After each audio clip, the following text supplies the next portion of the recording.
Hey everyone! What If Fan here, bringing you another exciting part of What If Fusion Deck User in a different Yu-Gi-Oh! GX. You can find the fanfic title and the original author's name on my Patreon page. Make sure to check it out and show them some love. If you enjoy the video, don't forget to like, subscribe, and ring that notification bell so you never miss an upload. Also check out my Patreon channel for early releases of all the series, where you can find all the series released one day ahead of YouTube. Alright, let's jump into it. Chapter 421, Wake Up. Wreathed in a golden crown and resplendent armor, a crimson divine bird swept in with a ringing cry, a halo gleaming behind it as it descended. Simorgh, Bird of Bringing, Level 2 Wind Winged Beast 1000 ATK. Zane watched in astonishment. He'd always known darkness weighed on Atticus. Back then, it even warped his deck into red ice cards mid-duel. Atticus had clawed his way past that, but Zane never imagined that even wearing the darkness mask, Atticus could still resist its pull, and even play cards he'd never shown before. The divine bird swooped low and nuzzled Atticus's cheek. "Good work," Atticus said softly. Simorgh, Bird of Bringing, on normal summon, add one Simorgh card from my deck to my hand, accept itself. I'll add Simorgh, Bird of Ancestry to my hand. Bird of Ancestry. Murmurs spread through the gathered dual spirits. Isn't that the leader of the Simorgh? But he had already used his normal summon, what good was adding it now? Field spell, Elborz, the sacred lands of Simorgh. Atticus declared. Gales howled. Clouds unrolled like banners. Mountains thrust up around the duel field, enclosing the arena in wind and stone. Hikaru watched, eyebrows raised. Unlike Hikaru, who traveled endlessly, most interdimensional duelists explored a few fixed places. Even Atticus hadn't been everywhere. He'd spent months visiting mountains, earning the Guardian's trust with his record and his kindness to children. In time, he'd won a new power, and the coordinates to this mountain. Atticus hadn't been idle at all. Elborz, all wind-winged beast monsters on the field gain 300 ATK/def. He held up the card.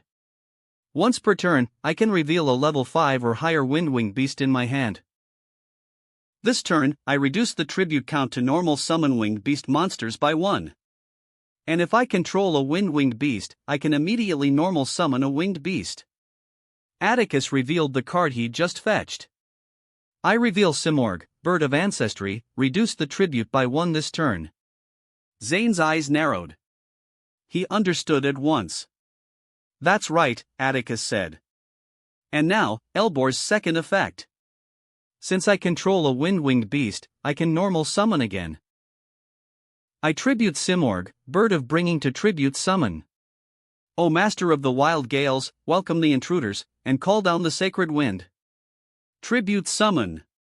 Level 8, Simorgh, Bird of Ancestry. Golden feathers drifted from the sky. A vast bird with sun-bright wings and a slow-turning wheel of light at its back descended in stately arcs.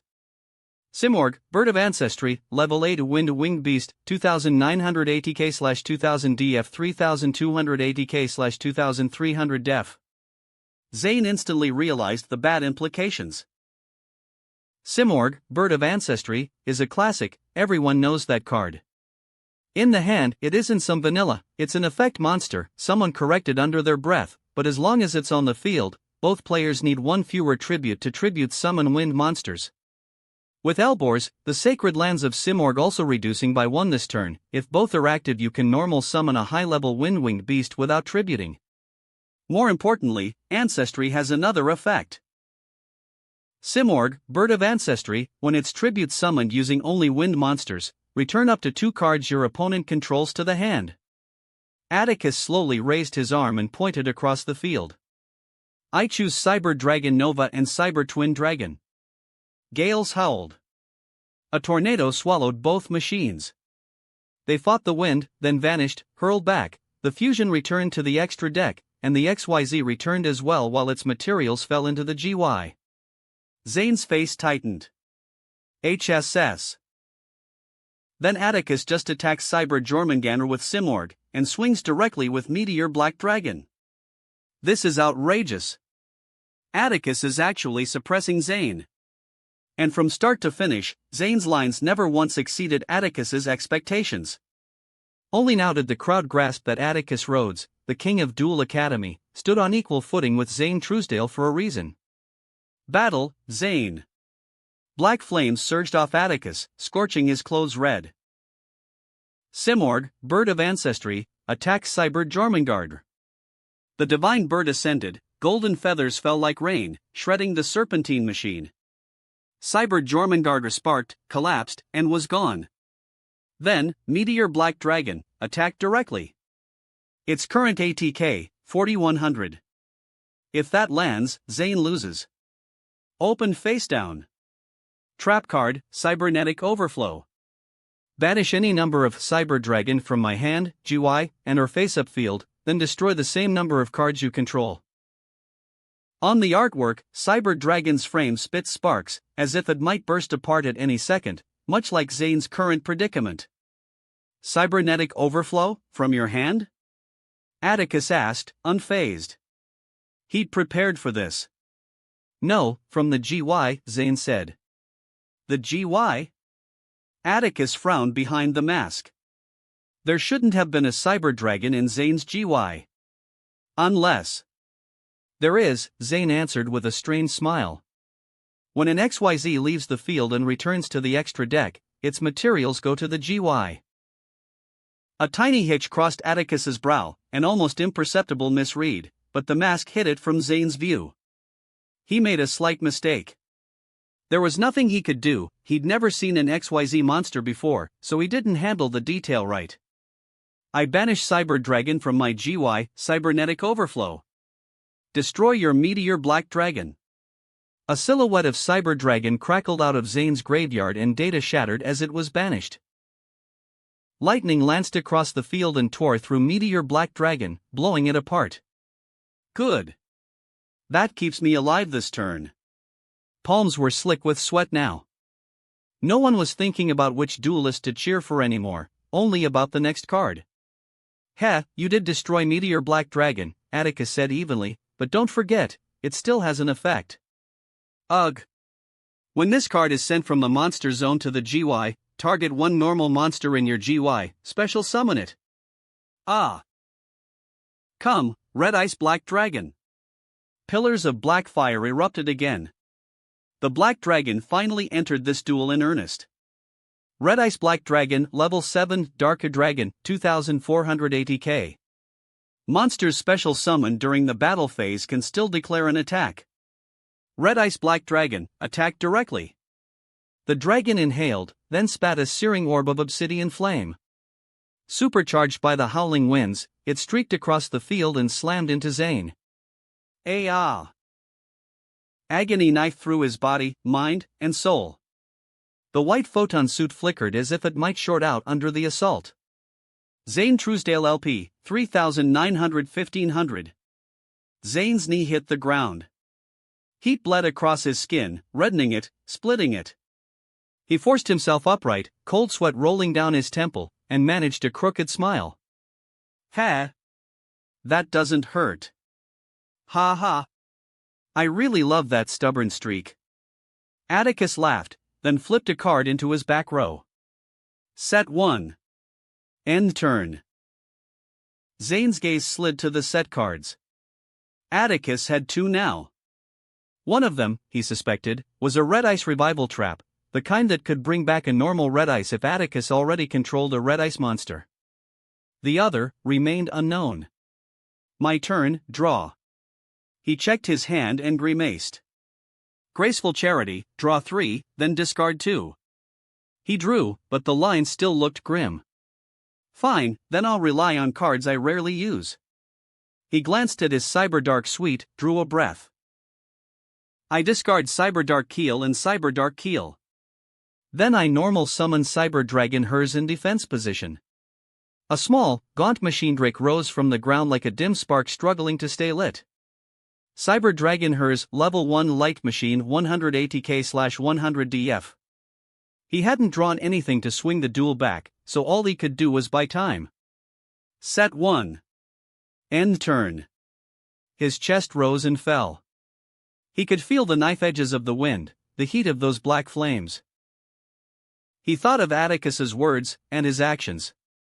He didn't fully understand darkness, but Atticus had proved that even drawing on it, he could still enforce his own will and play his cards. And Zane thought of himself. Hadn't he, too, relied on Will and his photon rig to take down a fusion army soldier who wielded a number? It's just, he had never thought about what was really going on with the Cyberdark. Chapter 422, The Struggle to Survive. Is this how it ends, Zane? Atticus asked. Ash-gray dust flaked from his shoulders. On closer look, it was truly ash. He drew, glanced at the card, and chuckled. Spell card, Pot of Greed. 2 more cards slid into his hand. He weighed them, then smiled wider. Looks like your luck's run dry. I activate Giant Trunade. From the sideline, Hikaru felt like he was watching a demon's waltz. From start to finish, what even was this duel anymore? Return all spell and trap cards on the field to their owner's hands. Simorg, Bird of Ancestry beat its wings, winds ripped across the arena and every face-up and set card arced back into hands. Zane silently picked up his face-down trap in Cyberdark World. Atticus fanned his new grip, a trap that looked like a Red Ice Revival and Red Ice Soul, but it didn't matter. I activate Elborz, the sacred lands of Simorg again, he said, slamming the field spell back down. Then I reveal this, Simorg, Bird of Divinity. This turn, Elborz reduces the tribute count for Winged Beast normal summons by 1. And with Simorg, Bird of Ancestry already on the field, tribute requirements for Wind Tribute summons are reduced by another 1. Which means I can normal summon a high-level wind without tributing. Come, Simorg, Bird of Divinity. Green wings unfurled, sheltering Atticus, the strain on the spirits maintaining the barrier eased at once. Simorg, Bird of Divinity. Level 7 Wind Winged Beast, 2700 ATK 3000, Elborz plus 300/+300. As strong as Blue Eyes White Dragon. And no tributes. So strong, no fusion, no XYZ, no synchro. Tribute summoning can do that? Many duelists chased ever newer summons to keep up with other dimensions. If all else failed, there was always ritual. But Atticus simply used the cards he liked and made them sing. With this board, Zane can't defend at all, Bastion murmured, worry creasing his face. He'd heard Atticus try to reach Zane, but with an assault this overwhelming, would it help? Would it just knock Zane out? Battle. Red Ice Black Dragon, attack Cyber. Hold it. Zane snapped. Cyber Valley's effect. When this card is targeted for an attack, I banish it, draw 1 card, then end the battle phase. The small machine flickered, warping into a stream of light that intercepted the black dragon and vanished. Zane drew quickly. You've survived another turn? Ha! Atticus set 2 cards. End my turn. Zane drew a breath, about to start, when Atticus raised his right hand. Simorg, Bird of Divinity, effect. During each player's end phase, each player takes 1000 damage, reduced by 500 for each spell/trap they control. What? Oh no. Go, Divine Gale Repulsion. The green divine bird swept its wings. Even without red ice, the darkness-stoked damage made Zane's vision swim. Zane Truesdale LP, 1500-500. Zane clutched his head. The gale left him reeling. He might collapse at any moment, but he forced himself upright. Fire that burned, lightning that numbed, wind that tore, 3 kinds of pain at once. Somehow, that made his mind sharper. My turn, draw. Zane looked over his hand, thoughts firing in rapid sequence. Not enough. Not enough. Mechanical shadows seemed to flicker at the edges of his sight, staring him down without mercy, offering no help. I banish Cyber Jormungandr from my GY special summon. Cyber Eltanen. Thrum. Thrum, thrum. A colossal steel dragon head rose, ringed by orbiting cannons. This card must be special summoned, from your hand, by banishing all light machine monsters from your field and GY. Cyber Eltonin Level 10 Light Machine? ATK/Def? Its ATK/Def become 500 for each monster banished for its summon. Cyber Eltonin current stats, 500 ATK/500 DEF. And when it's special summoned, send all other face-up monsters on the field to the GY. Elbor's winds screamed as Eltonin's cannons locked on, lances of light tore through the opposing side. Atticus's monsters shattered and blew away. I see, Atticus said softly. You're clawing out one more turn. That's right, Zane answered, ice hard. This is my struggle, for victory. I activate the continuous spell, Cyber Dark World. On activation, I add Cyber Dark Cannon to my hand. Then I discard Cyber Dark Cannon to activate its effect and add Cyber Dark Chimera. I set one card. End my turn. He cleared the field, but didn't cash in with Cyber Dark monsters for an attack, someone asked, puzzled. They all knew the Cyber Dark line could equip a dragon from the GY to boost ATK. If he'd gone for it, there was a chance to finish Atticus on the spot. Don't forget, Atticus still has 2 set cards. Right, if Zane failed to connect now, 50 LP wouldn't weather any follow-up. It looks like this duel's about to end, Atticus thought, weighing the board. My turn, draw. He drew, checked the card, and frowned. Red Ice Darkness Dragon. TCH. He'd borrowed darkness too long, time was up. And he still couldn't fully control it, but it would do. I flip my set, Red Ice Spirit. I target a red ice in my GY and special summon it. Black pillars of flame howled as the dragon soared up from the grave. Red Ice Black Dragon, level 7, Darker Dragon, 2400 ATK. Then I tribute that Red Ice Black Dragon to special summon from my hand, Red Ice Darkness Dragon. Armor clamped over the Black Dragon, morphing it into a darker, heavier form. Red Ice Darkness Dragon, level 9 Darker Dragon, 2400 ATK. Gains 300 ATK for each dragon in my GY. ATK, 2400 3000. He dropped another monster with Blue Ice class ATK just like that. Close one, if Zane weren't in defense, he'd be done. I activate the continuous trap, Return of the Red Ice. Since I control a Red Ice monster, I target a normal monster in my GY and special summon it.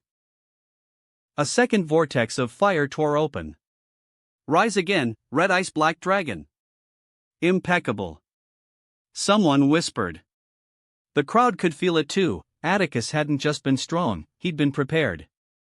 Even if Darkness Dragon's ATK dropped by 300 when Red Ice returned, if the attacks landed, Zane would still be finished. Battle. Red Ice Black Dragon, tear down Cyber Eltonin. The Black Dragon slammed into the hulking machine. Eltonin, hunkered in defense position, screeched and collapsed into scrap, no damage. And now, Red Ice Darkness Dragon, direct attack. Trap, open, life barrier. I discard one card, I take no battle damage this turn. A thin shield shimmered over Zane. But, though the damage was 0, the pain and shock didn't vanish. Black fire smashed into him, he couldn't even pretend to be stoic. The flames and the lingering electricity turned the world dark at the edges. Zane saw them again. Black mechanical lives watching hungrily, as if he were prey. Ha, ha, ha. Are you craving my life? His eyes flashed. My life belongs to victory. You, become part of that path. My power. Atticus said nothing, only glanced down at his hand. There was nothing more he could do. End turn. My turn, Zane drew with effort. At last, he understood. Why the Cyberdark monsters had been sealed by Cyberstyle. Because they had no goodwill, no ordinary spirituality, no beliefs at all. They only wanted to invade and destroy, indiscriminately. Which meant the usual ways of speaking to spirits were useless. But for that very reason, these ones still obeyed a basic logic, an AI's hierarchy. Obey the higher command. If that's the case, it's simple. I activate the spell, Cybernetic Horizon. A card flipped open, its art showing Cyber Dark Dragon and Cyber End Dragon in resonance. I send two cyber monsters with different attributes to the GY, one from my hand and one from my deck, Cyber Dragon Veer, hand, light, and Cyber Dark Edge, deck, dark. I add Cyber Dragon to my hand, then send a Machine Cyber Fusion from my extra deck to the GY, Cyber End Dragon. Next, I pay half my LP, Cybernetic Fusion support. Once this turn, if I fusion summon a Machine Fusion, I can banish fusion materials from my hand, field, and or GY. Zane LP, 500-250. This is my struggle for victory. Atticus's eyes narrowed. Oh? Then the last card you're aiming for, there's only one. Power Bond. Gasps rippled through the crowd. But at 250 LP, if he doesn't win now, the end phase burn will. Atticus, thank you. I should have been the one to find you, to bring you back, but you returned with the light's help, and I barely stood by you after. Now you're saving me again. Hey, don't get sappy. My fans will turn it into a photo book. Zane snorted. Whenever he tried to speak seriously, Atticus cracked a joke, yet whenever it truly mattered, Atticus grew serious. Because of cybernetic fusion support, I can use the GY as materials, Zane said, voice steadying. I fuse 5 Cyberdark effect monsters. 5? Horn, edge, keel, and more? The stands buzzed. In the real dimension, Chancellor Shepard, watching with a knot in his chest, suddenly stood up, eyes wet. Did he do it? Did he achieve what Cyberstyle's founders only dreamed of? One by one, dark machine dragons surged up, trying to devour Zane whole. He didn't flinch. Obey my command, spirits. I banish Cyberdark Chimera from my hand and 4 Cyberdark monsters from my GY. Engrave my goal, my respect, into your logic. For my best friend's help. For the fight to win, and to live. Fusion summon. The 5 howls merged, then quieted. Though Zane had only 250 LP, the black current snaking over the dragon settled under his control. Power and voltage converged. Level 10 Cyber Darkness Dragon. A colossal, sinister engine dragon assembled, like a fortress built atop Cyber Dark Dragon. It bristled with armor and cannonry. Cyber Darkness Dragon Level 10 Dark Machine 2000 ATK/2000 DF. Power Bond doubles its ATK this turn 2000-4000. And on Fusion Summon. Cyber Darkness equips 1 dragon or machine from either GY, gaining ATK equal to its original ATK. From the grave, Cyber End Dragon's triple maw rose like a battleship and locked onto the new chassis. Click. Armor sealed. Plus 4000 ATK. Cyber Darkness Dragon ATK, 4000-8000. 8,000? The scale of this duel, this is another dimension entirely. With this, I win, Atticus. Atticus said nothing, one hand to his temple. He'd borne darkness too long. Seeing that, Zane dropped the thanks and raised his arm. Battle. Cyber Darkness Dragon, attack Red Ice Darkness Dragon. Eternal Evolution Impact. Black cannons and a blazing tri-beam from deep within the frame fired in perfect unison. Red Ice Darkness Dragon shattered under the overwhelming charge, the blast bored straight through the barrier, leaving the attending spirits awestruck. Atticus wasn't physically hit, but as his LP vanished, his body sagged and he pitched forward, unconscious. Seeing it, Zane snapped his disc closed and sprinted to catch him. Atticus. Atticus. Atticus Rhodes LP, 3900. Winner, Zane Truesdale. Anne. Atticus Rhodes. Chapter 423, Off-Season. It was a little beyond what Kaiba Corp's engineers had planned for, but they had prepared contingency rescues for the tournament. After all, no one could ever say what might happen in a duel. Some of the staff had personally watched Joey Wheeler get scorched unconscious by the winged dragon of RA. As professionals, they took that kind of thing seriously and were ready. Preparations, however, were only preparations. When the duel ended, the entire duel field was awash in black fire. Flames burned out of thin air with no fuel to feed them, even extinguishers were useless. Despite the combined efforts of Lightsworn spirits and a flock of winged beast duel spirits throwing up protective wards, plenty of spectators still got clipped by the duel's lingering aftershocks. Atticus had tried his best to rein in the blaze, but even then, Kaiba Corp couldn't promise zero incidents. Naturally, the finals couldn't proceed. Kaiba Corp announced to all contestants and guests that the finals would be suspended for 2 days, partly as a recess, and partly to rework the arena from the ground up. Sigh, the president really is a step ahead, a suit and sunglasses said as he hefted equipment alongside his co-workers. I kept wondering why he insisted that the deeper we got into the finals, the higher the duel field should be, until it's completely isolated, like a sky platform. So that's why, huh? The young tech couldn't hide his admiration for Seto Kaiba. It was incredible that the president could even imagine something like this. Several older employees traded a look. Even behind sunglasses, they knew exactly what the others were thinking. Yes, the president was far-sighted, that much was true. He had warned that because the spirit world could manifest a dual spirit's power directly, duels might get dangerous. But even he couldn't anticipate everything from the start. He was human, not a god, no one could predict the future. In any case, work came first.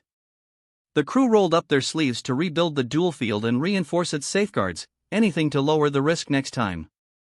The 2-day pause would also give everyone time to prepare more carefully. Hikaru Amagi wasn't in a rush. After Atticus's match, there were still a few duels before it would be his turn against Jim Crocodile Cook. He and a few friends headed for the Kaiba Corp infirmary. They'd barely reached the door when they saw Alexis pushing a wheelchair. In it sat Atticus, looking as carefree as ever, a rose in hand as he waved suavely at the nurse. Alexis looked furious, but seeing her brother was technically the patient, she held back from decking him. "Where'd Atticus-senpai even get that rose?" Chaz blurted, his composed facade cracking as curiosity got the better of him. From what he knew of Alexis, she might tolerate Atticus flirting, but she definitely wouldn't tolerate him running around the hospital, picking flowers, or breaking out a guitar, while he was supposed to be resting. It was unstable, dangerous, even. Which meant there was no way Atticus had a flower in his hand while being wheeled around. And yet, right before Chaz's eyes, Atticus somehow produced a rose out of nowhere. Chaz stared, genuinely shocked. How did he even do that? Ha ha ha. Curious, Chaz? Become my disciple and I'll teach you how to win a girl's heart. Look, Alexis is gorgeous, isn't she? Brother! Alexis cut him off, voice sharp. Seeing you lively enough to flirt, I'm relieved, said Hikaru with a small shake of his head and a laugh. Sorry, Hikaru. I've lined up a super strong opponent for you. Atticus flashed him a thumbs up from the wheelchair. What are you even talking about? Where's this coming from? Hikaru sighed. Every opponent is strong, I can't promise I'll definitely win. That's right, Atticus-senpai's supposed to get ready for the revival match, isn't he? Judging by that duel with Zane. Bastion trailed off, shaking his head. He couldn't picture Atticus losing a revival match. I gave it up. Ha! Everyone blinked. Atticus lifted his hands in a helpless shrug. You see the wheelchair, right? How am I dueling like this? The doctor says I need at least a week just to stabilize, and that's the optimistic take. So there's no way I can participate. I forfeited. With a flick that startled the onlookers, the rose vanished from his hand. He laced his fingers behind his head and sighed. Shame, really, I wanted to duel Alexis. Knock her out of the bracket, then snap a face-to-face photo. That'd sell so well. Brother! Alexis finally lost patience and gave the back of the wheelchair a firm tap. Ha ha ha. Hikaru listened without joining the awkward laughter. He understood what Atticus actually meant. Atticus had wanted to face Zane first, and then, by his own strength, face Alexis. One step at a time, checking off his goals. Atticus sighed but didn't explain it aloud. Even with how close they were, he wouldn't ask Hikaru for that kind of favor. If helping Atticus meant Hikaru had to hold back or deliberately throw a match to drop into the losers bracket, Atticus would never accept it. And afterward, he regretted it deeply, all the same. He was certain the current Alexis wouldn't be able to climb out of the losers bracket. So whoever Hikaru's next opponent in the round of 8 was, after he beat Jim Crocodile Cook, it wouldn't be Alexis. But maybe there was no need to rush. Alexis was only a second year, she still had a year and a half to grow. Just then, on the other side, Zane finished speaking with the doctor and walked over carrying a thick stack of charts and blister packs. Chaz and Bastion felt it at once, an invisible pressure. Zane, who had unified Cyberstyle and Cyberdark, was without question one of the favorites to win the whole tournament. Zane traded looks with them, saw the fight in their eyes, and said nothing. He greeted everyone, relayed the doctor's instructions to Atticus, and pointed out the important notes in the report. They chatted for a short while. There were plenty of old stories to share, but they'd soon be opponents again, and the 2 days of rest couldn't be wasted. After visiting Atticus, the group broke up quickly. When the others had gone, Hikaru looked at Zane and drew 2 cards from his case. "Zane, there's something I want to ask you." He set down 2 number cards. A flicker of pain crossed his face, he crushed it just as quickly. Zane's eyes narrowed. The softness he'd shown a moment ago vanished, his features tightening back. Chapter 424, X-Dimension Pass. Hikaru and Kaito met in private to talk about the number cards. There were 2 things Hikaru had never been fully sure of. First, how Kaito got his photon gear. That wasn't something you just found. At minimum, it was the Tenjo family's technological masterpiece from the XYZ dimension, a terrifying system said to freeze time itself. Precisely because it wasn't easily obtained, Hikaru had hesitated to ask. If it had come from Kite Tenjo or someone on that level, the implications would be complicated. Second, Hikaru didn't know how many numbers Kaito, in his current state, could safely hold. After all, Kaito was Kaito, not Kite Tenjo, and not Reginald Sharkcastle. What was his upper limit for withstanding a number's will? How could Hikaru know? In the original A5 timeline, Kaito didn't even show up, Aster and Alexis did. For uncertain matters, Hikaru preferred to watch first. Now, with Atticus's help, Kaito had even managed to bring out Dark-Armed Dragon and seemed to no longer need the electric resistance potion. It felt like the right moment to sit down and be frank. From their talk, Hikaru learned that the photon system on Kaito really had been given to him by Kite Tenjo, but not as a simple gesture of cross-dimensional friendship. It came with a contract. As the number hunter of the fusion dimension, Kaito would collect numbers and make regular deliveries to Kite in next Domino City. In return, Kite would outfit him with photon gear so he could perform XYZ summons normally outside the XYZ dimension, and even send him a few support cards. For example, Kaito said, fishing in his case, Kite handed me 3 copies of Galaxy Soldier. Kaito had tried them, but shrugged. The card felt only average to him, less explosive than Cyber Jormungandr in a Cyber-style build, so he'd cut it from the list. Hikaru considered that. Jormungandr's ceiling looked higher than Galaxy Soldier inside a tuned cyber shell. But Jormungandr only special summoned itself if the opponent already controlled a monster, no good when you're going first. If Kaito ever aimed for Cyber Dragon Infinity, then Galaxy Soldier remained a serious option. Casually, Kaito also brought up the oddity of the shared surname between Kite Tenjo and Hikaru. The name Tenjo was rare. For 2 people from 2 different dimensions to share it, it was a coincidence worth raising an eyebrow at. Following that thread, Kaito laid out his arrangement with Kite in more detail. It was strictly professional. Kite cared deeply about numbers, and when he realized they could manifest in other dimensions, he'd gotten fired up. After a short discussion, he had his AI robot draft the terms. In short, besides the photon gear, each number Kaito hunted would be exchanged for specific cards. Kaito turned the 2 cards over in his hands and whistled. Number 85, Crazy Box, and number 24, Dragula's the Vampiric Dragon. As expected of you, Hikaru. He'd only captured 1 number himself so far. Hikaru bringing in two had genuinely surprised him. Actually, Kite also gave me something else, Kaido said after a beat. He dug into his pocket and produced something like an invitation. They're calling it a pass to Heartland City in the XYZ dimension, he recalled, then looked back at Hikaru. You know, right? Our next Domino City is a cooperative artificial dimension, linked with the XYZ dimension.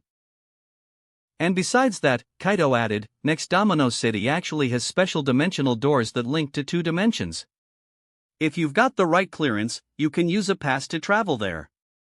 He's busy and doesn't know how often he can swing by next Domino, Kaido went on, so he gave me a few of these.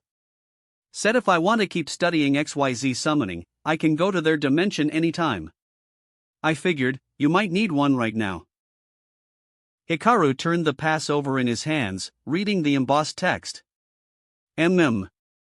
Because the Fusion Army attacked the city, relations between the XYZ dimension and our side are cracked wide open, Kaido said. I can still work with Kite Tenjo, but other people? It won't be easy. Maybe the XYZ dimension has its own fusion monsters, maybe unique fusion tools, but either way. One thing's certain. If it's you, you'll want to go to the XYZ dimension and take care of Fusion Army business, right? There are a lot of lost spirits over there. Hikaru nodded. Kaido had said exactly what he'd been thinking. When the Fusion Army's surprise raid on the XYZ dimension failed, they abandoned a lot of spirits to cover their retreat, things like Frightfur, who had willingly fought alongside them, and others, like the so-called One-Eyed Fighter, who'd been forced under their control. Unlike the Synchro dimension, which Hikaru had reached thanks to the Dual Dragon, he had no path to the XYZ dimension. They had their own dimensional tech, and more importantly, they could seal and shield their world. In that field, the XYZ dimension had gone even further than Kaiba Corp. So all Hikaru could do was wait. Now that Kaido had put this pass in his hand, once the tournament eased up, he finally had a way to go. If nothing goes sideways, I'm heading to the XYZ dimension after the tournament too, Kaido said, handing Hikaru one of the passes. It's been a while since I dueled Atticus. But dueling evolves forever, and so does Cyber Dragon. Maybe I should take a page from you, travel every dimension, learn every style, and refine Cyber Dragon the way you refine fusion. Dueling, ideals, everything has to be tested and evolved in the duel, he laughed, tipping his head back. Even the convictions I thought were already at their peak, maybe they weren't the limit at all. Just like your ultimate fusion, but fusion has no ultimate, right? Absolute? Ha ha ha ha. Even if you butter me up, I won't go easy on you in the finals, Hikaru said with a soft chuckle. Kaido blinked, then burst out laughing. Ha ha ha ha. You too, Hikaru. I'm evolving without end. Don't lose on the way to me, see you in the semi-finals. Chapter 425, Tiara's Concern. 2 days, neither long nor short. With a sliver of breathing room at last, Hikaru spent them visiting Atticus and catching up with friends, people from the Funlo Corp, Selena, and folks from other corners of the city. A few reporters even sought him out, but Hikaru turned them away. Reporters could boost his name, sure, but he wasn't interested. Time with friends mattered more. The Funlo Corp had come specifically to see him. To support him, they'd splurged on those pricey Nexus Dimension travel passes and seats for the finals. The deeper Hikaru pushed into the bracket, the more excited they became. Word was, they planned to hand the regular season footage to a newly formed in-house editing unit, compile it into a highlight collection, and release it as a company promo. I think it's very good, Amagi, Tiara said, swirling a cup of Easy Fusion instant noodles with a fork, that mysterious smile in place. Several staffers watched her eat as if it were an unveiling. They asked about the flavor, she critiqued noodle texture and broth with the same cool precision she brought to circuits, compression issues here, seasoning ratios off there, maybe swap to a different oil at the same price point. One sip, one bite, and she'd already mapped out the fix. She didn't even need divine power, just that terrifying computational bandwidth of hers, far beyond anything mortal. In the end, she gave the noodles a 9.5. Very, very close to what a magical scientist would make, she said.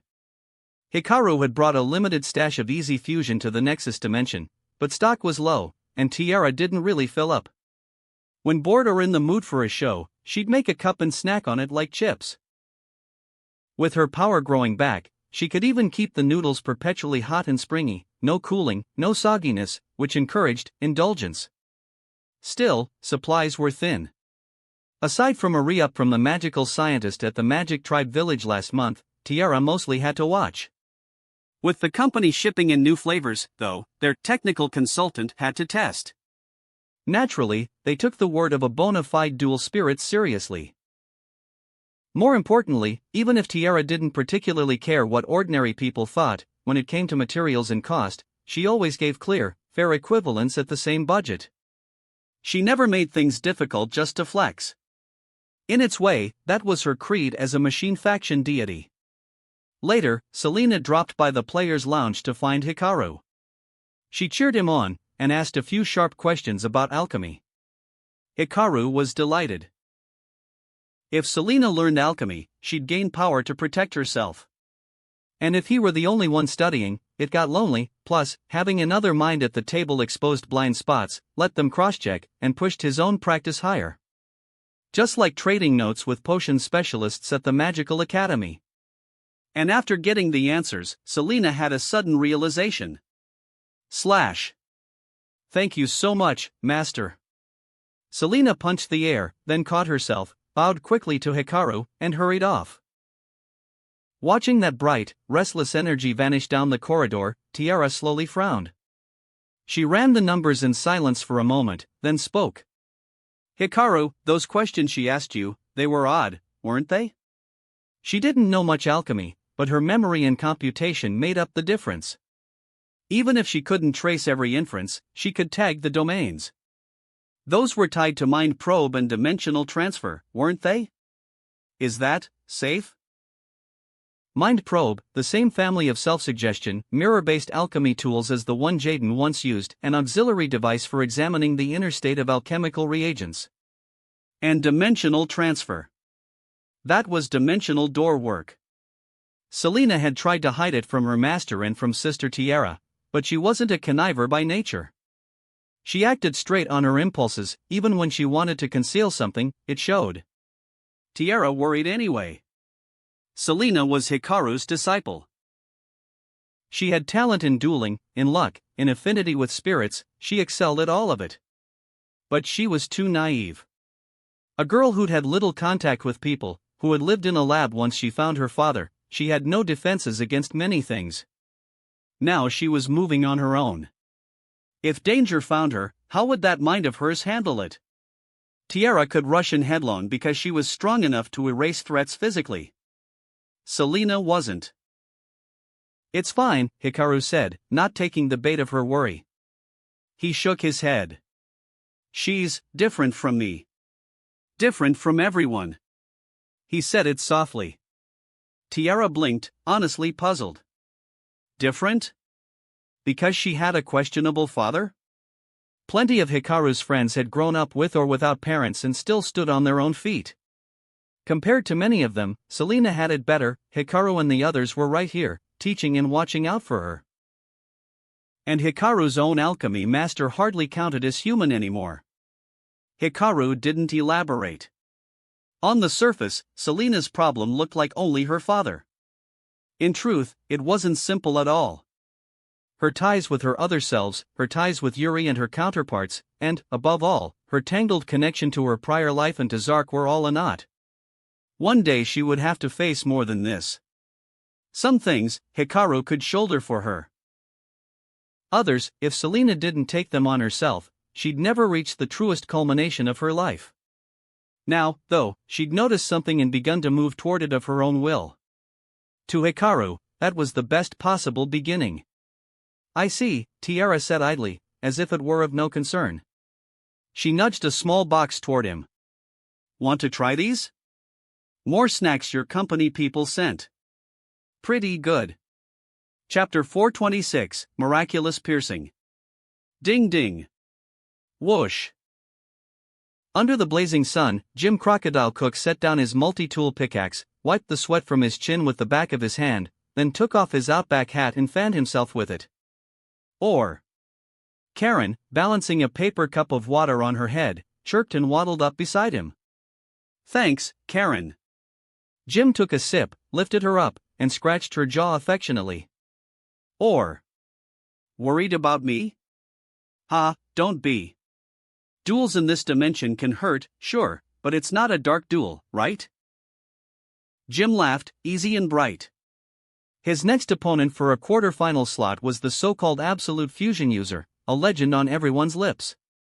A student with far too many rumors already trailing behind him. More than that, even Karen knew Hikaru had gifts most people simply didn't. It was normal for Karen to worry. But Jim was no different. His hand went, without thinking, to his right eye. A bandage hid it completely. Years ago, to protect Karen, he'd lost that eye. A passerby, moved by the bond between man and crocodile, had given him a new one.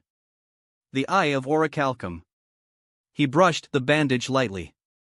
The man had said the eye could save a friend when the time came, keep infection at bay, let him converse with dual spirits, even. For many years, Jim had believed the eye's only service was keeping the wound clean. But, when he met Hikaru, the eye responded, subtly, unmistakably. It wasn't telling him Hikaru was the friend to save. It was alchemy. Legendary alchemy, Orichalcum itself as an alchemical medium. The ancients really were something, he murmured, set his cup down, and gazed over the ruins before him. Despite the bushman get-up, Jim wasn't a student of the North Academy, he hailed from the South Academy. And though he looked the cowboy part, he was, in truth, a geologist and an archaeologist. Dual Academy brimmed with talent. Prodigies came from every field. Even an esports prodigy had needed Sartorius Kumar's backing to make a name on campus, proof of how duels had reshaped this world. Jim had even excavated dinosaur fossils once. In short, between his childhood and his love of the earth, he found pure joy in mining and excavation. So when he arrived in this strange nexus dimension, he couldn't help comparing the history of the spirit world with that of humans. He spent days and days surveying a single site, met ancient dual spirits native to this world, crossed paths with Axel Brody, and kept digging for dozens of days, only realizing there'd been a dark world incursion after he finally came back up. But that detour led him to Jaden, and, in time, to Hikaru. When he learned Hikaru would be his next opponent, the thrill stuck with him for hours. During the 2-day break, he didn't go anywhere else. He hurried back to the spot he'd first marked in this dimension and just kept tapping, thinking about the duel, and what came after. Ding! Ding! Suddenly, Jim's movements paused, a faint shimmer gathered in front of him, then a blinding radiance surged up out of the hole. Jim startled and hopped back. A column of white light roared skyward, bright enough to turn the cavern into a starlit dome. WH. What? He was still blinking when a card floated up from the depths and hung in the air. The glow ebbed, revealing a card he'd never seen, and yet it felt strangely familiar, as it drifted into his reach. Or Karen scrambled up onto his shoulder to peer with him. Jim scanned the artwork and effect text, excitement crept across his face. Good. What a card. How could a card be this powerful? More than that, something immense slumbered inside it, nearly sealed. He frowned. With this in hand, his chances shot up. But he'd need to be ready. He touched the bandage over his right eye. Just in case. I'll test it over these 2 days. 2 days later. Kybercorp had rebuilt the dual field taller than before, with tighter safeguards for spectators and banks of transparent barriers to blunt splash damage. Only after those preparations did the tournament resume. Even so, the 2-day lull, plus the over-the-top duel between Zane Truesdale and Atticus Rhodes, left the first matches struggling to catch fire. The arena felt muted. Until another duelist strode in, and the stands erupted again. The pinnacle of the academy. The answer to fusion. Amagi Hikaru. Hikaru waved to his friends below. Overhead, his avatar and Funlocorp's GG display bloomed across the holoscreens. By contrast, Jim's entrance drew quieter applause. Aside from South Academy students and a handful of geology and archaeology buffs, support was sparse. Above, his hologram appeared beside a giant fossil slab motif. "Good luck, Amagi," Jim called. "Didn't expect to face you this soon. Feels like a sneak peek exchange match for next term." Hikaru grinned. "Yeah, Jaden wanted me to duel you ages ago. Didn't think the chance would come this fast. You're a fusion user too, so let's give everyone a great show." Jim tipped his hat with one finger. "Same thought. Heads up though, I happened to find a super powerful card these last 2 days. If you're not careful, you might lose in an instant." "A super powerful card? How powerful?" Hikaru wondered. "Alright, then, let's go. Duel. ×2. Duel Academy Headquarters, Academy Representative. Amagi Hikaru Absolute Fusion User LP, 4000. Duel Academy South, Academy Representative. Jim Crocodile Cook Archaeologist LP, 4000. Chapter 427, Fossils in Ancient Machinery. The duel began with Hikaru's first turn. He glanced at his opening hand. I normal summon Ancient Gear Hunting Hound in defense position. A mechanical dog dropped onto the field with a metallic woof. Ancient Gear Hunting Hound, Level 3 Earth Machine 1080K/1000 Def. Ancient Gear Hunting Hound. Faces around the arena tightened at the sight. After all, when Academia invaded the XYZ dimension, their vanguard units were often Ancient Gear Hounds. Oh? Ancient Gears, huh? Jim Crocodile Cook narrowed his eyes, puzzled at first and then understanding. First you showed Fusion's variety, then its concentrated power, and now you're bringing out Ancient Gear monsters? He tipped the brim of his hat. I've heard that Professor Growler, acting principal at Duel Academy, is an Ancient Gear specialist. You're his star pupil, aren't you? I get it. If it's you, you'd want to use Ancient Gear cards in a finals duel broadcast to the world. Hikaru only chuckled, offering no reply, because Jim had it right. Oh, so that's it. I thought Hikaru had something even bigger in reserve, a spectator side. Big bro, even Hikaru wouldn't overextend in a high-intensity duel, right? Mamma mia. Hikaru. At Duel Academy, Professor Growler was already biting a handkerchief as he watched the feed with the other teachers, eyes brimming. Hikaru turned back to the field. Hunting Hound's effect: when it's normal summoned, you take 600 damage. The hound let out a metallic howl. A shockwave rippled across the arena. Jim staggered half a step. Jim LP, 3400. Once per turn, during my main phase, Hunting Hound lets me fusion summon an Ancient Gear fusion monster using monsters from my hand or field. He raised a card.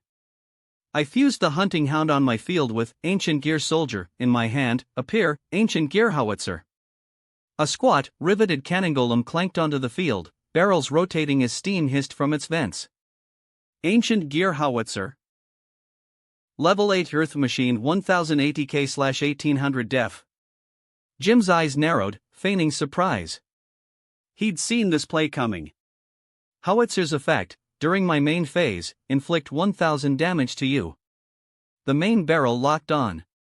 Beads of light spat across the field and exploded at Jim's feet.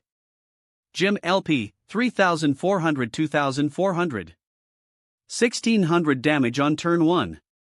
And on top of that, he set up a wall. A perfect opener. Hikaru caught the murmur of the crowd. The cadence reminded him of something people had said during Jim's duel with the Overlord. I set one card, Hikaru said, sliding a card into his back row. Turn end. A neat first turn, defense, burn, and a set, Jim said with an easy smile. Exactly the sort of fusion duelist Jaden praised. But if you're not going to show fusion's new possibilities yet, then I will. My turn, Jim drew, then paused. Ha! I activate the spell card, Miracle Rupture. Send one level 4 or lower rock monster from my deck to the GY. He flipped a card from his deck into the graveyard slot. I send Fossil Dyna Pachycephalo to the GY. A giant pickaxe shimmered into existence before Jim Crocodile Cook. He lifted it and struck the stone, cracks spidered out, and from the rock face a fossilized dinosaur emerged in a cascade of dust. Just as ancient gears are super machines built by lost civilizations, Jim said, there were once other mighty beings in the distant past. Time wore them down into fossils, and now I'll use those fossils to fusion summon. He snapped a card forward. Spell card Fossil Fusion. Fusion summon one fossil fusion monster from your extra deck by banishing the fusion materials listed on it from any graveyards. If you banished monsters from both GYs, the summoned monster can't be targeted by monster effects. A massive fossil slab rose on Jim's field. Across from it, a rusted ancient gear soldier stirred in Hikaru's GY. I banish Fossil Dyna Pachycephalo from my GY and your ancient gear soldier from your GY, Fossil Fusion. Jim declared. Appear, Fossil Warrior Skullbone. Bone plates clattered together, forming a lean, spear-wielding skeleton that vaulted onto the field.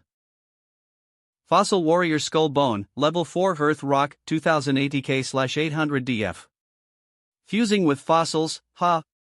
Fusion really is diverse. Hikaru studied the monster without much change in expression. He already knew Jim's deck had evolved. I activate the spell time stream. Jim raised the card. This de-evolves my fossil monsters, sending them further back in time. Ha! What does that even mean? Hikaru chuckled. Put simply, you trade up, you tribute a fossil fusion to special summon another whose original level is too higher, as if with fossil fusion. Exactly, Jim said. Time stream targets a fossil fusion monster I control, tribute it, then special summon a fossil fusion with an original level 2 higher, treating it as a fossil fusion summon. Time flow reverse. Return to the Mesozoic. Fossil machine skull wagon. The skeleton warrior's frame rusted and reassembled. Bones meshed into a bizarre, skeletal railcar that screeched onto the field. Fossil machine skull wagon, Level 6, Earth Rock, 1700 ATK. It's not over, Jim continued. In the GY, Skull Bones effect, banish it to add time stream from my deck to my hand. He flipped through his deck, slid out a card, and showed it to the crowd. Whoa! Don't tell me he's going to do it again. Right again. Jim grinned. I activate time stream once more. Mesozoic to Paleozoic, de-evolve. The small wagon grown and aged before everyone's eyes, its bony frame bulking out until it became a colossal truck seemingly assembled from dinosaur remains. Fossil machine skull convoy. Jim's monster roared onto the field. Fossil machine skull convoy, Level 8 Earth Rock, 2100 ATK/1800 DF. Hikaru raised an eyebrow. Powerful, in this metagame, very powerful. What interested him more, though, was time stream. He ran a thumb along his dual disk, recalling the original depiction, Jim having to pay half his life points to activate it, before the OCG printed a strengthened version. Jim didn't give him long to reminisce. In the GY, Fossil Machine Skull Wagon. I banish it to target a spell/trap on the field and destroy it. A horn blared from the graveyard. The skeletal railcar surged up, thundered past Hikaru, and clipped his set card cleanly off the field. Metalfoes Fusion? Haven't seen you use that. Jim glanced at the spell before it slid into Hikaru's GY. Battle phase, Jim called. Skull Convoy, run it down, attack Ancient Gear Howitzer. The bone truck slammed into the squat cannon golem. Steel shrieked. Howitzer broke apart under the impact, then its core flared. A hulking machine strode out of the dust and seized the fossil truck with a massive arm as it landed. Skull Convoy's effect, when it destroys a monster by battle, it inflicts 1000 points of damage. Jim added as the truck's exhaust howled past the sideline. Amagi Hikaru LP, 4000-3000. When Howitzer is destroyed by battle and sent to the GY, I can special summon one Ancient Gear monster from my deck, ignoring its summoning conditions. Hikaru snapped a card from his deck and thrust it onto the disc. I special summon Ancient Gear Golem in defense position. Ancient Gear Golem, level 8 Earth Machine, 3000 ATK/3000 DEF. Why defense position? Amagi Hikaru answered calmly. Jim, your Skull Truck, Fossil Machine Skull Convoy, has an effect that lowers the opponent's monster's ATK by their original DEF, right? Ancient Gear Golem has 3000 DEF. If I brought it out in attack position, its 3000 ATK would drop to 0. Jim nodded, a wry smile tugging at his mouth. As expected of you, Hikaru, the duelist who pushes fusion to its limit. And just so the crowd knows, Skull Convoy can make up to 3 attacks on monsters each battle phase. If your golem had been in attack position, you'd have lost on the spot. Even as he spoke, Jim conceded something to himself. Hikaru wasn't just a master of his own fusions. He read the flow of a duel, and even his opponent's fusion lines, with the same precision. No wonder Jaden called him a close friend. But Jim hadn't come here to be overawed. He'd come for the championship. And facing strength like this only made his blood run hotter. I set 1 card, he said, sliding it into his back row, and end my turn. Chapter 428, Friendship Fusion. My turn. Hikaru drew a card and saw Ancient Gear Fusion. The appearance of this card was within his expectations. Ancient Gear Golem on the first turn and Ultimate Ancient Gear Golem on the second turn was his usual line when piloting Ancient Gears. But now, that was definitely not possible. He looked at the cards in his hand. Activate the effect of Metalfoes Fusion in the graveyard. Oh. Return Metalfoes Fusion to the deck, shuffle, then draw 1 card. So it was a Dark Contract card. Hikaru glanced at the cards in his hand again. Activate the spell card Ancient Gear Fusion. He looked across the field and said, this card lets me fusion summon an Ancient Gear Fusion monster using Ancient Gear Golem on my field and materials from my deck. I'll fusion summon the level 10 Ultimate Ancient Gear Golem by fusing Ancient Gear Golem on my field with Ancient Gear Beast and Ancient Gear Beast from my deck. Countless machine parts gathered from afar, and the ancient robot rapidly bolted on new equipment, finally transforming into a brand new form. Ultimate Ancient Gear Golem, level 10 Earth Machine, 4400 ATK/3400 def. Ultimate Ancient Gear Golem ATK, 4400 1000. Hiss. An ancient gear with over 4000 ATK suddenly dropped to just over 1000. That Skull Convoy is so powerful. When the Skull Convoy first appeared, the audience had thought, its 2100 ATK isn't that high. Now it seemed that 2100 was actually very high. Any higher, and an ordinary monster simply wouldn't be able to destroy it. However, Hikaru also had normal ways to destroy it in battle. But compared to destroying it, Hikaru personally preferred to deal with it by other means. Because when a fossil fusion monster on the field is destroyed by battle or effect, fossil fusion in the graveyard can return to the hand. Although he didn't know if Jim still had fossil fusion in his GY, if possible, he would definitely prefer to deal with it rather than destroy it. Since that's the case, let's wait and see. Normal summon Golden Eyes Idol. Golden Eyes Idol entered slowly, arms crossed and holding a cup. He had already been posing, just waiting for Hikaru to summon him. Ever since returning from the Magic Guidance Academy last time and being summoned once, he'd been looking forward to whether he could appear again in the future. Sure enough, this time he appeared in Sir Hikaru's hand, and Sir Hikaru really used him. It was worth holding that pose for so long. Golden Eyes Idol, level 1 Dark Spellcaster 0 ATK/0 def. Wow, it's Golden Evil God. Could it be he's going to summon Thousand Eyes Restrict? That's so cool, that's Mr. Pegasus's ace. Hikaru was thinking that. But before that, he still had to see what Jim had in his hand. Golden Eyes Idol's effect, once per turn, look at the opponent's hand. Until the end phase, this card's name is treated as Thousand Eyes Idol. Jim had already guessed what Hikaru wanted to do, but he didn't mind and revealed the 2 cards in his hand. At the same time, the giant holographic display showed them to the whole audience. Fossil fusion and burial from a different dimension? Hikaru frowned slightly. Sure enough, he did have fossil fusion. However, even so, Hikaru didn't want Jim to get a fossil fusion back for free. Activate the spell card polymerization. Hikaru lightly showed the card in his hand. I fused the level 1000 Eyes Idol on my field with relinquished in my hand to special summon, level 1 fusion monster, 1000 Eyes Restrict. The idol slowly turned black, its body tore and warped, gradually twisting into a dark, many-eyed eidolon. 1000 Eyes Restrict, level 1 dark spellcaster 0 ATK/0 def. Oh. Perfect. Anseal cheered excitedly from the revival team. It's the president's card. Although Hikaru really wanted to win with the professor's cards, that Skull Convoy was indeed a bit unfriendly to Ancient Gears. But it should be fine. At least let the professor's cards take part. Activate the effect of Golden Eyes Idol.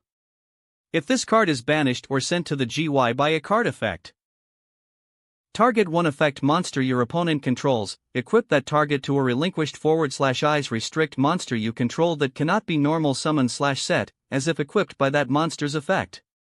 The equipped monster's ATK/def then become that monster's values. Hikaru pointed across the field. I'll devour your Skull Convoy, equip it to 1000 Eyes Restrict. 1000 Eyes Restrict fixed its many pupils on the fossil semi. Purple light pulsed from each iris. The dinosaur skull cab glazed over, then shuddered and drifted to Hikaru's side as an equip. It wouldn't avoid battle forever, but at least Convoy's on-field aura was gone and he could always consume something else next turn. 1000 Eyes Restrict ATK, 02100. Battle, direct attack with 1000 Eyes Restrict. Oh, wait, trap card, Waboku. Jim tipped his hat. This turn, you take no battle damage, and your monsters can't be destroyed by battle. Roar! A leonine spirit rippled over the field, blunting the strike and snuffing out the rest of the combat for the turn. I see, one of the few cards even Ancient Gears can't push through, Hikaru nodded. He'd half expected burst armor. In the original story Jim really used it, and if he had said it here he probably wouldn't dare spring it, because if he did, 1000 Eyes Restrict would be destroyed and Ultimate Ancient Gear Golem could have sealed the game. It would have made a stylish finish. And if Jim didn't use it and chose to tank the hit, Hikaru had even considered sneaking in a win with Alistair he was holding. Too bad, no such tricks today. Hikaru thought for a moment, checked the board state, then ended his turn. My turn. Draw. Jim slid a card free, scanned it. Spell card, Pot of Greed. He played it at once and drew two. The first was Monster Reborn. His eyes brightened. The second. There it is. He looked at the outrageous card and his pupils tightened. All right, Hikaru, looks like it's time to end this. Oh? Did you just draw that super strong card you mentioned? That's right.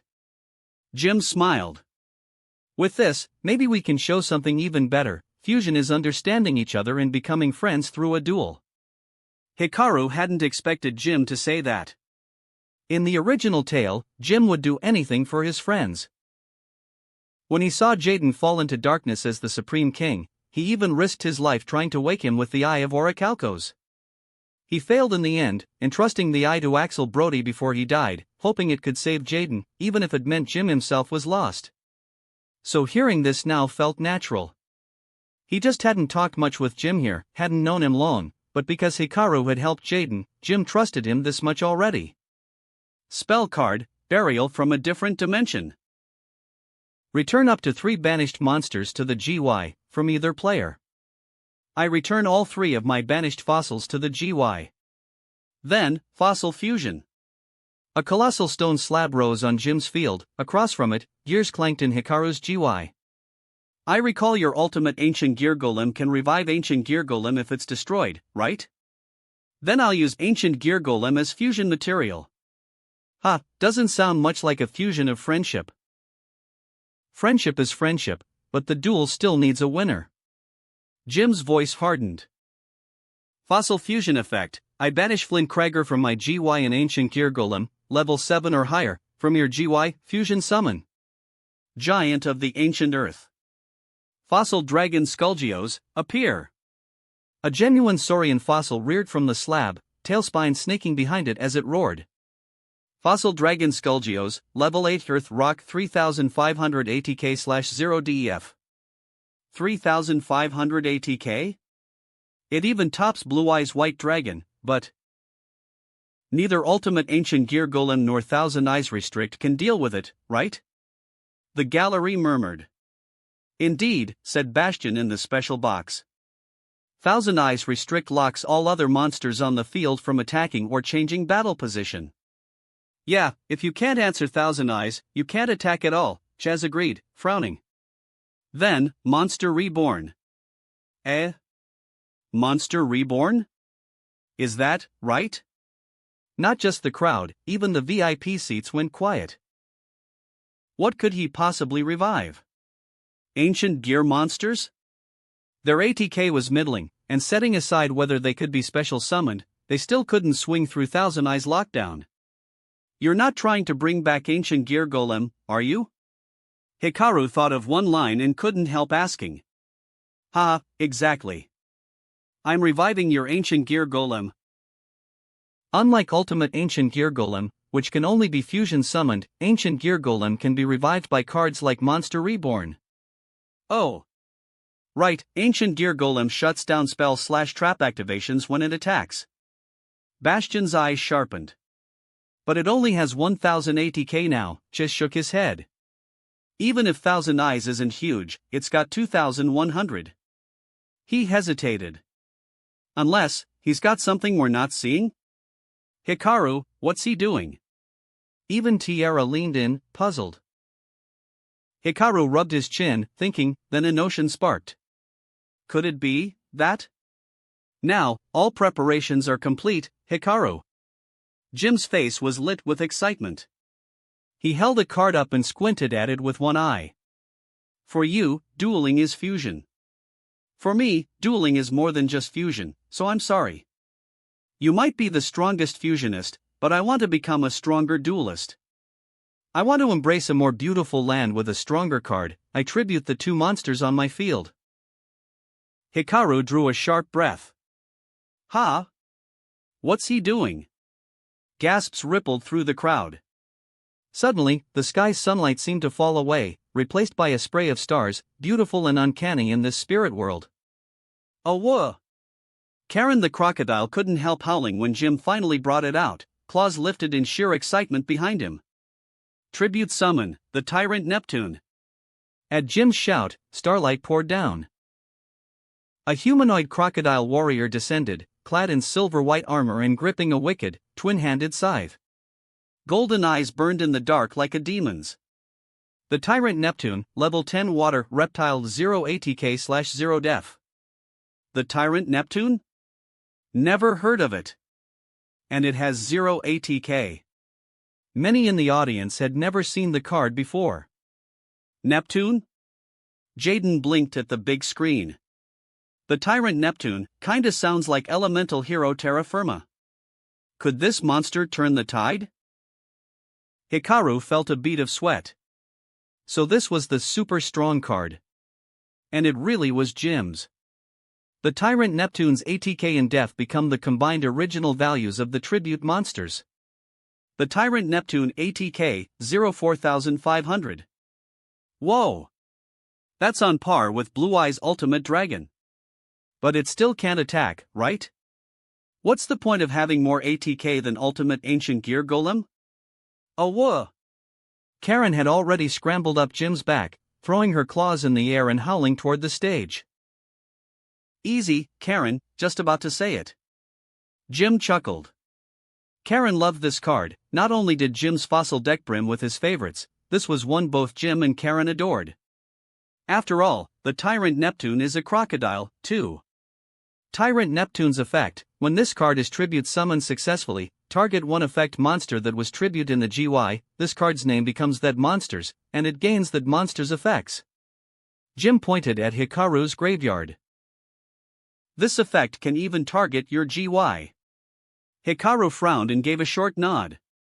That's how it worked here. So, I'll gain the effect of Ancient Gear Golem. The Tyrant Neptune became Ancient Gear Golem. Oh. Oh.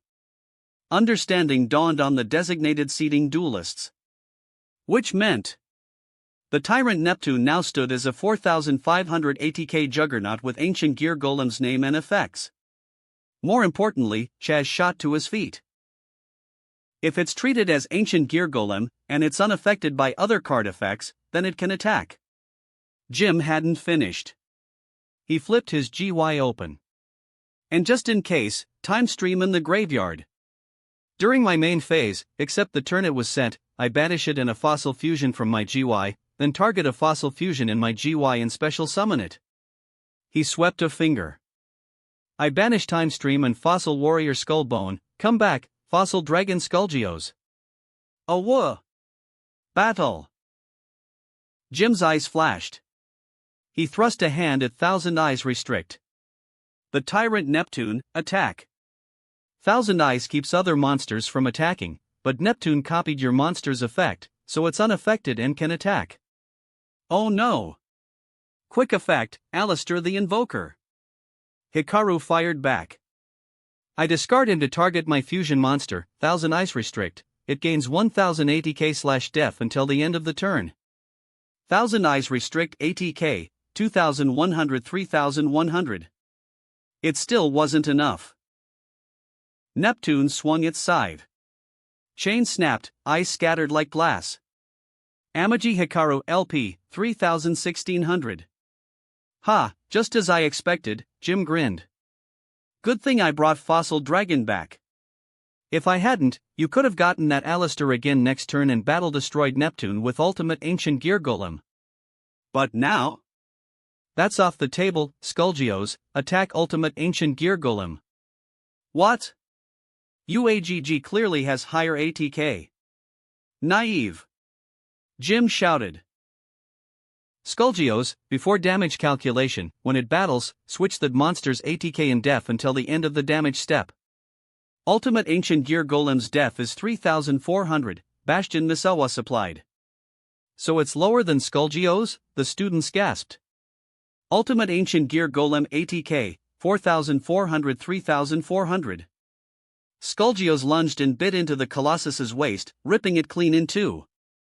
The hit stung worse than it looked. Skullgeos doubles any battle damage it inflicts when it's fusion summoned. Amaji Hikaru LP, 1600 1400. Main Phase 2, the Tyrant Neptune's effect. Jim raised a hand. Inflict 1000 damage to the opponent. Neptune's eyes bled scarlet light and lanced into Hikaru. A familiar dizziness flickered at the edge of his vision. The power of darkness. He pressed a hand to his side. It throbbed, but only faintly. The card felt sealed, and the sealing felt like darkness. He hadn't sorted out the cause and effect yet. Turn end. Jim exhaled. Hikaru rubbed his temples, then straightened. Only 400 life points left. If he can't deal with the Tyrant Neptune right now, he loses next turn. The fusionist lost to someone else using fusion? Didn't you hear? Hikaru's the strongest fusionist, but he only uses fusion. His ace isn't even a fusion monster. Whispers turned into arguments. In the designated seats, Hikaru's friends couldn't help worrying. Those watching the broadcast, Jaden and the others, blurted in surprise. Was Jim really this strong? My turn. Hikaru drew a card. He waited, then sighed. I wanted this duel to help everyone understand Professor Growler better. Back at Duel Academy, the professor had tears in his eyes, whispering Hikaru's name. A few teachers looked on with open envy. Is that so? Jim answered. Sorry, but I think he wouldn't mind. Precisely because he wouldn't mind, I wanted to show everyone what Ancient Gears really are, so people can see they're not an evil deck, Hikaru said, ruffling his hair. But he also wouldn't want me to lose over something like that. I can't disappoint him, or make him think he caused me to lose. Therefore, Jim, I'm going to use what you said to counter you. What I said. Jim blinked, thrown for a moment. Activate the spell card, Fusion Armament. Reveal one fusion monster from my extra deck, special summon one monster whose name is listed on it from my GY. That monster can't attack until the end of your next turn, and its effects are negated. Across the stadium, great figures flickered into being: Flame Swordsman, Dark Flare Knight, familiar silhouettes that made Hikaru's supporters exhale at once. Those two had always meant safety and confidence when Hikaru took the stage. I reveal Invoked Magellanica, and special summon Alistair the Invoker from my GY. Alistair the Invoker, level 4 Dark Spellcaster, 1000 ATK. Then normal summon Predaplant Chlamydosundu. Predaplant Chlamydosundu, level 2 Dark Plant, 600 ATK. What are those two going to do? Don't look at me. They're both dark, Bastion noted from the VIP seats. What? Chaz frowned. Chlamydosundu's effect during my main phase: I can fusion summon a dark fusion monster using this card on the field and monsters from my hand or field, Hikaru called. Materials: 2 dark monsters. He raised his arm. Oh, wings that seek fusion, spread and take everything into your embrace. Fusion summon. My wings, level 8. Starving Venom Fusion Dragon. The eerie beautiful dragon glided in behind Hikaru, violet light rippling over its wings. Starving Venom Fusion Dragon. Level 8 Dark Dragon, 2800 ATK/2000 DF. The dragon's roar rang louder and brighter than ever. Starving Venom. Fusion Dragon? Jim murmured, stunned. A dragon with fusion in its name. A fusion monster, called Fusion. So cool. Fierce as it looked, under Hikaru's control it shone almost sacred. On Fusion Summon, Starving Venom targets one special summon monster you control and gains ATK equal to that monster's ATK until the end of this turn, Hikaru declared, pointing. I choose Fossil Dragon Skullgios. Starving Venom ATK, 2800-6300. Its ATK even surpasses the Tyrant Neptune. And if it's always copying a fusion's ATK, it'll always be higher, right? People in the know rattled off another of the dragon's texts: if this fusion summon card is destroyed, destroy all special summon monsters your opponent controls, but that won't help, will it? Someone fretted. Tyrant Neptune was tribute summoned. Even at 6300, an attack into Neptune is only 1800 damage. Next turn, Fossil Dragon swings over it, 3500 versus 2000, and Hikaru loses. Right. A murmur of realization swept the stands. Those are just some of Venom's manifestations, Hikaru said softly. Starving Venom's second monster effect, activate. Ha! It has more. Once per turn, target one level 5 or higher monster you control. Until the end of this turn, this card's name becomes that monster's original name, and it gains its effects. What? Jim's eyes widened. Isn't that the same kind of effect as the Tyrant Neptune? Exactly. That is the power of the Fusion Dragon, Hikaru smiled at Skullgios. Jim, you said this duel is more than a duel, it's a fusion of friendship. That's right. Friendship's fusion is also fusion. Just like you fused with monsters from our GYs, and copied the effects of my fusion monsters. Starving Venom, copy Fossil Dragon Skullgios' effects. Myriad Fusion. Venom's wings spread, a mesh of purple lines enveloped Skullgios, then reeled the power in. Oh no, Jim's face drained. Battle. Starving Venom, attack the Tyrant Neptune. Hikaru, why? Tiara blurted first. Wouldn't it be better to hit Fossil Dragon? Doesn't that swap ATK/def? Its DEF is 0. Others in the seats echoed the doubt. Only two people fully understood. Jim, whose effect was being mirrored, and Hikaru, who pressed forward. I'm attacking the Tyrant Neptune to answer Jim, to answer your words about fusing our friendship and strength. Skullgios' effect: if this fusion summon card battles an opponent's monster, any battle damage it inflicts to the opponent is doubled. Your Fossil Dragon was revived by a spell, but my dragon was fusion summoned, Hikaru said, fist clenched. So starving venom attacking the tyrant Neptune will deal double damage. Jim adjusted his hat and nodded slowly. Impressive. You even knew that line.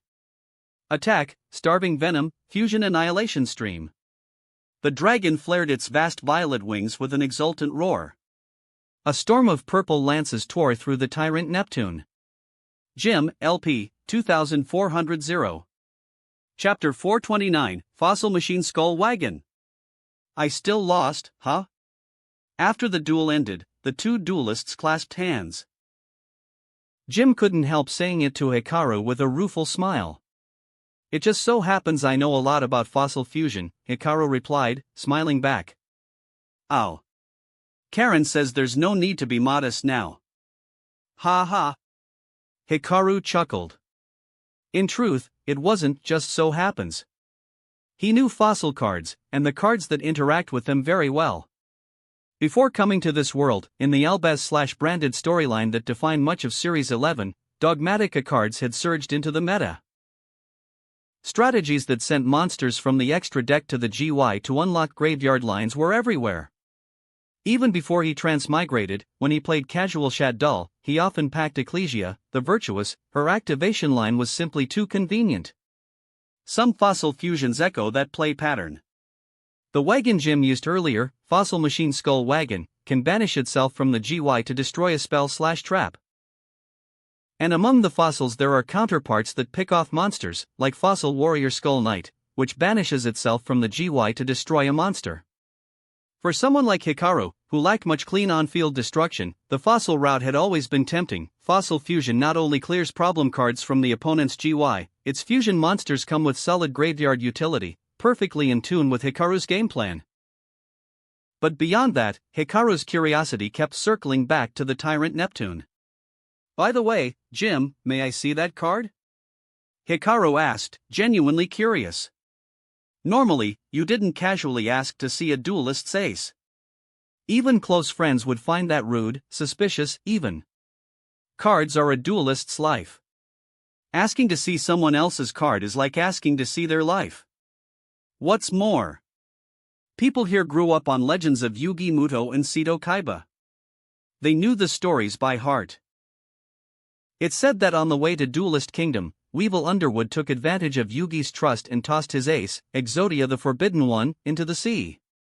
The incident is recorded in Mr. Yugi's adventure memoirs and Joey Wheeler's autobiography. Even so, Jim only frowned for a heartbeat, then relaxed and smiled. He pulled up his deck, found a card, and began to explain how he'd acquired it. You dug it up? Hikaru blinked. He hesitated, then lifted the card slightly to one side. Tiara appeared, bent to study it twice, then lifted her gaze and flicked him a look. Hikaru understood. It was exactly what he'd suspected. What's wrong? Nothing, Hikaru said with an easy smile, handing the card back. From that brief look, Hikaru had already confirmed what he needed to know. Strictly speaking, it was Tiara who confirmed it, and Hikaru who received the hint. Before Hikaru ever crossed worlds, the Tyrant Neptune was already a fixture on the Forbidden/Limited list, not only because it copies effects, but because as dual monsters evolved and the card pool deepened, a card like Neptune, searchable by certain methods and able to combine with other pieces, could become an untouchable, instant win endpoint. It's easy to foresee. As the pool grows and stranger monsters appear, this card's ceiling only gets more terrifying, just as Magical Scientist's reputation as the second strongest single card in history only loomed larger with time. As the pool deepens, the Tyrant Neptune becomes ever harder to set free.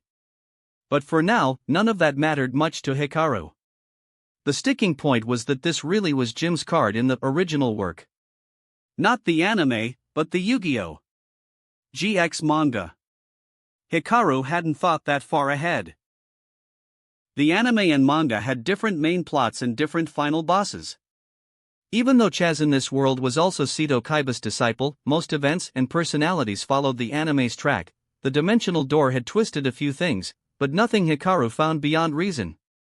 Besides, this world already had tells. Chaz here had Light and Darkness Dragon, and Jack Atlas from the Synchro dimension carried Red Dragon Archfiend. It wasn't strange for people to hold their manga versions of cards. But when Hikaru looked closely at the Tyrant Neptune and had Tiara check its aura, he finally understood. Some things weren't absent, they were gone. Not absent and gone were very different. He clicked his tongue in wonder. In the GX manga, the final boss, Tragedia, a being that manipulates hearts. An ancient evil from Egypt, it had been sealed into a stone tablet by a priest's own heart. In the manga's plot, it slowly awakened and controlled people in an attempt to revive itself. On paper it sounded imposing, an ancient demon, a priest's seal, mind control. Impressive, if you hadn't seen worse. To be blunt, in Tiara's homeland you could pull a dozen monsters like that off the shelf.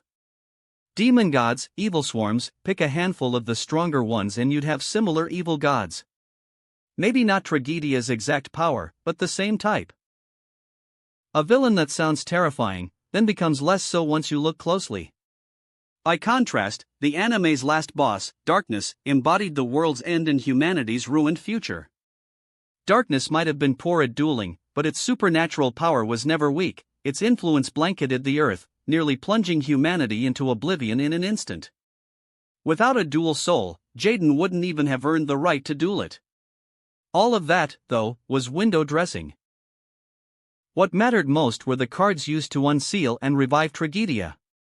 They were things like the Tyrant Neptune, the Supremacy Sun, the Tripping Mercury, the Splendid Venus, the so-called Planet Series. Those cards had to be man-made. So if they were man-made, who made them? Right, Aster's father again. Human strength and time are limited. Even a wild genius designer like Aster Phoenix's father couldn't create Destiny Hero, then turn around to think up Vision Hero, and then be puppeted into producing the Planet Series on top, at least, not without the entities controlling him choosing what to prioritize. And those great beings would prioritize. An unrevived Tragedia had no way to compete with the light of destruction. Not only is the light itself powerful, it absorbed destructive impulses from other dimensions, it would crush Tragedia even harder. The same logic applies to darkness. Perhaps a fully revived Tragedia wouldn't be weak, in raw force it might even rival darkness, but that presumes fully revived. From the look of the Tyrant Neptune just now, Tragedia likely died peacefully. Hikaru said his goodbyes to Jim and urged him to finish the revival bracket, become the 8th strongest and come duel him again. Jim grumbled, "Have mercy, another match is exhausting," but there was no hint of backing down. Back in the prep hall, Hikaru found himself thinking about darkness again. In hindsight, it made sense that Atticus was personally possessed by darkness when he served as one of the 7 stars. Hikaru had wondered about that for a long time and only now understood why. Given the current situation, darkness shouldn't have been able to descend into the human world so quickly. Looking at it this way, darkness wasn't really idle, it turned out he was first harvesting competitors to strengthen himself. Hikaru leaned back against the sofa, thinking. It wasn't the first time he'd seen something like this. Back then, Kajimaro had also died mysteriously. Only later did Hikaru learn it was Declan Akaba's doing. It seemed likely that, in this world and in others, there had been cases like Kajimaro and Tragedia. Villains uniting isn't something you achieve with a slogan or two, it's already good if they don't trip each other up. Then, he suddenly thought of something else. He quickly pulled Dragon Lich, the underworld dragon, from his deck and stared at it. The dragon looked puzzled and let out a small, confused roar. "I was thinking about you," Hikaru said with a smile. The final villain of the Yu-Gi-Oh! 5D's manga was the main protagonist's staunch ally in the 5D's anime. Given that Jack truly had Red Dragon Archfiend and Hikaru himself truly had the Netherworld Dragon, he wasn't entirely sure how things stood. After some thought, Hikaru decided he'd only be able to pin it down once he reached the Synchro dimension. Compared to that unseen future, one thing excited him even more right now: it had been a while since he'd properly checked his deck. Ha! Hikaru rifled through his cards, searched a bit, and his eyes lit up. There it was. It really was there, Mesozoic Fossil Machine Skull Wagon. Chapter 430, Counting New Cards. Fossil Machine Skull Wagon, a card you can banish from the graveyard to destroy a spell/trap on the field. In practice, it fills a role similar to Elder Entity NTSS. The difference is timing. NTSS triggers when it's sent to the GY, miss that timing and you don't get the pop, whereas Skull Wagon can be fired off later, anytime it's sitting in the GY. Of course, there's a cost. Skull Wagon can only hit spells/traps. NTSS has broader coverage, while Wagon gives you a choice of timing. For Hikaru, both lines have pros and cons. More importantly, they add another option. Sometimes, choice matters more than effort. Sometimes, the right choice flips the whole game. For Hikaru, one more option is always a good thing. After noting Fossil Machine Skull Wagon, Hikaru kept combing through his deck. With his current level of alchemy, his ever tighter control over super polymerization, and the dual energy he'd been stockpiling from daily matches, he could basically audit his deck after each duel for strange, new arrivals. Lately, though, his opponents had all been heavy hitters, each with their own signature tricks, so the cards drawn to him by dual energy were pretty scattered. But after today's duel, because the Tyrant Neptune truly carried an extraordinary supernatural charge, Hikaru had gained a large amount of dual energy. So it was likely that everything super polymerization had been preparing for him would finally surface at once. He rummaged for a while, then paused. Adoration. At some point, a Vision Hero Adoration had slipped into his deck. The hero didn't answer, but the card flashed twice in his hand, like a shy hello. Somewhere along the way, Vision Heroes had snuck in. Hikaru even found 2 low-level Vision Hero monsters tucked alongside it. They stayed quiet, perhaps disinterested, perhaps bashful. After that soft flash, they settled down again. Thanks for the backup, Hikaru chuckled. I'll introduce you to the others later. He flipped forward again, then his eyes lit. Panzer Dragon? Hikaru thought back. So this was the card that had started glowing after the duel with Anseal. He hadn't identified it then, just a light in the deck, but now the picture snapped into focus. Panzer Dragon. Level 5 Light Machine Fusion 1080K/2600 def. Materials, 1 machine plus 1 dragon. For Hikaru's build, that fusion condition is easy, and crucially, Panzer Dragon isn't shackled by must-be fusion summoned. You can bring it out with instant fusion or, in older formats, metamorphosis, pop it at the end phase, and Panzer Dragon's GY trigger blows up Skill Drain or any other problem card on the board. Elder Entity NTSS can't be reached by instant fusion the same way, so Panzer covers that niche beautifully. If he'd had Panzer Dragon in the Anseal duel, he wouldn't have needed to lean on a quick play diffusion line just to dodge Skill Drain and clear it later. He could have instant fusion Panzer, let it self-destruct, then pop the floodgate from the GY trigger. And the materials are wide open. In a list full of machine starters and dragon fusions, Hikaru could call it out almost on demand. When you need to clear the way, it's a clean, tempo-positive option. Hero duels net me the support of Vision Heroes. The match with Anseal gifts me Panzer Dragon, which clears any card on the field after it breaks. The fight with Jim hands me Skull Wagon, which works right out of the GY, and Fossil Fusion that can even use cards in the opponent's GY. The more Hikaru spoke, the brighter his eyes grew. Every duelist in these finals, even the ones eliminated, had their own reading of what a duel is. When Hikaru dueling them, fusing their power and beliefs with his own, the cards and spirits that came to him aligned almost perfectly with each opponent. Which meant whoever he faced next, Hikaru should be receiving some seriously cool parting gifts. For a moment, he even found himself missing the old tournament format from before he crossed worlds. If this were a Swiss system, if he could face each duelist exactly once, the dual energy would pile up at a ridiculous pace. But he pictured the intensity of duels in this world and the toll they took on the body, and quickly shook his head. Dueling here was punishing. Even for him, now well trained, grinding through 8 opponents of roughly equal strength in a row would leave him spent. Hikaru cut off the daydream. He stowed his cards and stretched out his shoulders. Next came the last round of the revival bracket, revival matches no less fierce than a second final, to decide the 8th and final spot from more than a dozen hopefuls. Only now did Hikaru truly feel how cruel dueling could be in this world. The upside was that, during the revival phase, he and the current top 8 could finally rest and loosen the knot of focus in their minds. And just as he let himself breathe and tried to ease his nerves, someone else was still grinding. Draw card, draw card, draw card. In the training hall, a blonde girl drilled her draws like a machine. Her motions were messy, scattered, she couldn't calm down at all. "Sis, take a break," said Grace, her silver-haired twin, coming up with a towel and a worried look. "Your head's all over the place." As twins who knew each other best, she didn't even have the heart to tease. That alone showed how worried she was about Gloria. Gloria didn't refuse. She let her hands relax, her eyes went unfocused and she nearly stumbled, but even then, the cards in her grip never spilled. She steadied herself, shook her head, put her deck away, took the towel, and wiped the sweat from her brow. "Grace, I can't stop.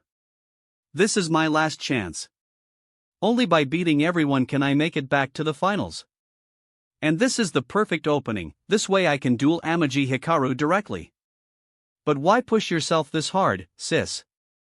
"For the fight, of course." Gloria answered without missing a beat, passion blazing across her face. "Dueling him makes my blood boil. That kind of clash, that kind of struggle, is what makes a duel truly exciting." Grace pressed a palm to her forehead and sighed, again and again. "That's exactly why I'm worried about you." That wraps up this part of What If Fusion Deck User in a Different Yu-Gi-Oh! GX.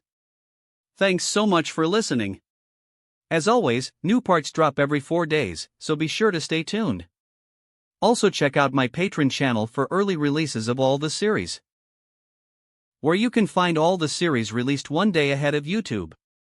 If you enjoyed the video, don't forget to like, subscribe, share it with your friends, and please consider supporting the original author as well. See you in the next one.